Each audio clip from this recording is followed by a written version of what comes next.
एंखोरबारियाथ' थानायाथ' थालांबायानोसै जिनाखि हमना ला नोङो थालांनाङामोन नाथाय बुंनाय बायदि जायो आरो बिटिआर सरखारखौ बुंनाय बायदि जायो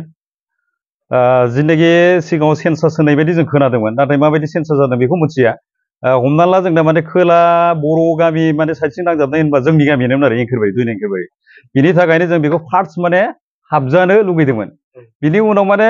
जिनाखि बिथोराव थानाय गामि लासै लासै हाबलांबाय थागोन नैबेखौ जों सानदोंमोन दा बिनि थाखायनो माने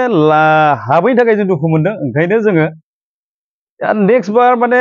इउपिपिएल सरखारखौ आरो देरहाहोबावनांगौ बिनि उनाव जोंनि गामिखौ हाबहोनांगौ जों बिनि थाखायनो जों माने बयबो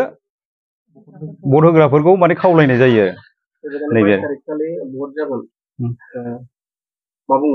फैगोन 22 तारिखआव जेनाखि बिटिआर गभर्नमेन्टनि मोनसे भट जागोन बे भटआव आं बयखौबो खावलायनो लुगैयो जे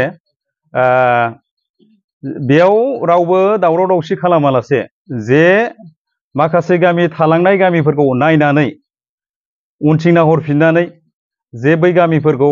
माने गोसोआव लानानै जे फिन आरो इउपिपिएल सरखारखौनो देरहाहोफिनो जाय सरकारा जोंनि खामानिखौ मावदोंमोन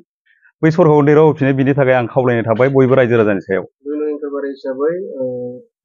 आन्दलनाव बर' आन्दलनाव गोबां बिहोमा दङ नंगौ नोंनायालाय बे समाव अकल जों गामिनिल' खोथा नङा नंनाया माने गहपुरनि सिङाव थानाय गामि जों गामिखौनो बुंबाय दा जों गामियाव माने माखासे जिनाखि रायजो राजाफ्रा बेयाव ओरैबायदि माने बिहोम लादोंमोन न'खर न'खरनो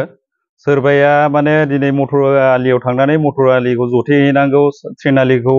ट्रेनखौ जथेहैनांगौ बेयाव माने बयबो थांदोंमोन रायजो राजाफ्रा बै समाव ओंखाम उखैहाब दै गांहाब आरो गावनि उन्दै उन्दै गथ'फोरखौ गारनानै बयबो थांदोंमोन